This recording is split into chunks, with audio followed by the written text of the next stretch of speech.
ಸ್ನೇಹಿತರೆ ನಮಸ್ಕಾರ. ಸನಾತನ ಧರ್ಮ ಉವಾಚ ಯೂಟ್ಯೂಬ್ ಚಾನಲ್ಗೆ ಸುಸ್ವಾಗತ. ಈ ವಿಡಿಯೋದಲ್ಲಿ ಭಗವದ್ಗೀತೆ ಅಧ್ಯಾಯ 16 ದೈವಾಸುರ ಸಂಪದ ವಿಭಾಗ ಯೋಗ, ದೈವಿ ಹಾಗೂ ಅಸುರಿ ಸ್ವಭಾವಗಳು. ಈ ಅಧ್ಯಾಯದಲ್ಲಿ ಶ್ಲೋಕ 1 ಮತ್ತು 2, 3ರ ಅನುವಾದವು ಮುಂದುವರಿಯುತ್ತದೆ. ವರ್ಣಾಶ್ರಮ ವ್ಯವಸ್ಥೆಯಲ್ಲಿ ಸನ್ಯಾಸಿಯನ್ನು ಎಲ್ಲ ಸಾಮಾಜಿಕ ಅಂತಸ್ತುಗಳ ಮತ್ತು ವರ್ಣಗಳ ಗುರು ಅಥವಾ ಮುಖ್ಯಸ್ಥನೆಂದು ಪರಿಗಣಿಸಲಾಗುತ್ತದೆ. ಸಮಾಜದಲ್ಲಿ ಇನ್ನೂ 3 ವರ್ಗಗಳಿವೆ. ಅವು ಯಾವುವೆಂದರೆ ಕ್ಷತ್ರಿಯರು, ವೈಶ್ಯರು ಮತ್ತು ಶೂದ್ರರಿಗೆ ಬ್ರಾಹ್ಮಣನು ಗುರು ಎಂದು ಪರಿಗಣಿಸಲಾಗುತ್ತದೆ. ಆದರೆ ವ್ಯವಸ್ಥೆಯ ಮೇಲ್ತುದಿಯಲ್ಲಿರುವ ಸನ್ಯಾಸಿಯು ಬ್ರಾಹ್ಮಣರಿಗೂ ಕೂಡ ಗುರು ಎಂದು ಭಾವಿಸಲಾಗುತ್ತದೆ.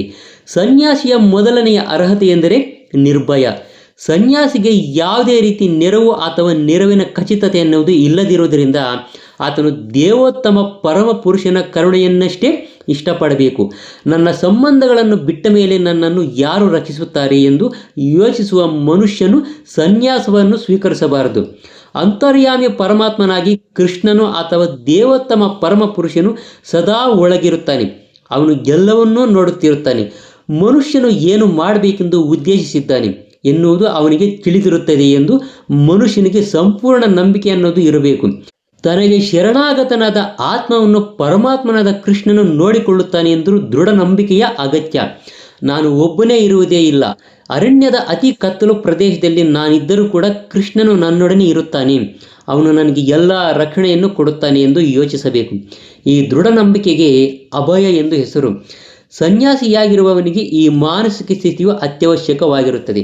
ಅನಂತರ ಆತನು ತನ್ನ ಬದುಕನ್ನು ಶುದ್ಧಿಗೊಳಿಸಿಕೊಳ್ಳಬೇಕು. ಸನ್ಯಾಸಿ ಜೀವನದಲ್ಲಿ ಅನುಸರಿಸಬೇಕಾದ ನಿಯಮ ನಿಬಂಧನೆಗಳು ಎಷ್ಟೋ ಇದ್ದಾವೆ.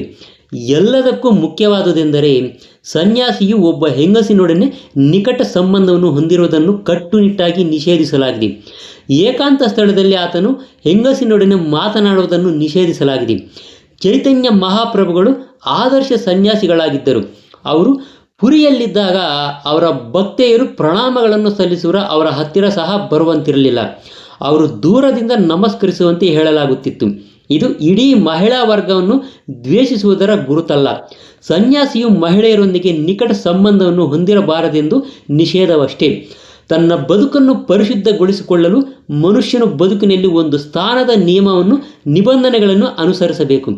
ಸನ್ಯಾಸಿಯು ಹೆಂಗಸರೊಡನೆ ನಿಕಟ ಸಂಬಂಧವನ್ನು ಹೊಂದಿರಬಾರದು ಮತ್ತು ಇಂದ್ರಿಯಗಳ ತೃಪ್ತಿಗಾಗಿ ಆಸ್ತಿಯನ್ನು ಹೊಂದಿರಬಾರದು ಎಂದು ಕಟ್ಟುನಿಟ್ಟಾಗಿ ನಿಯಮಗಳನ್ನು ಮಾಡಲಾಗಿದೆ.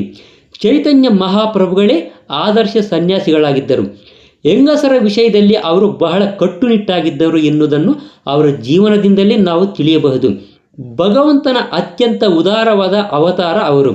ಅತ್ಯಂತ ಪತಿತ ಬದ್ಧ ಆತ್ಮಗಳನ್ನು ಸ್ವೀಕರಿಸುತ್ತಿದ್ದರು.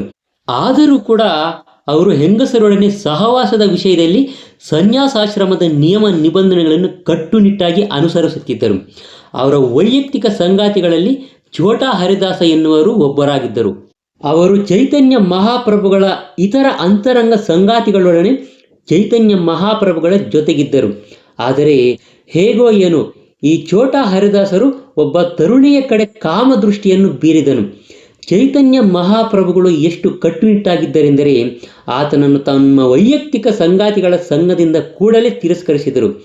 ಚೈತನ್ಯ ಮಹಾಪ್ರಭುಗಳು ಹೀಗೆಂದರು: ಐಹಿಕ ಪ್ರಕೃತಿಯ ಮುಷ್ಟಿಯಿಂದ ಬಿಡಿಸಿಕೊಂಡು ಆಧ್ಯಾತ್ಮಿಕ ಪ್ರಕೃತಿಗೆ ಏರಿ ಮತ್ತೆ ಭಗವದ್ಧಾಮಕ್ಕೆ ಹಿಂದಿರುಗುವಂತಹ ಗುರಿಯನ್ನು ಒಬ್ಬ ಸನ್ಯಾಸಿ ಅಥವಾ ಬೇರೆ ಯಾರಾದರೂ ಹೊಂದಿರಬಹುದು.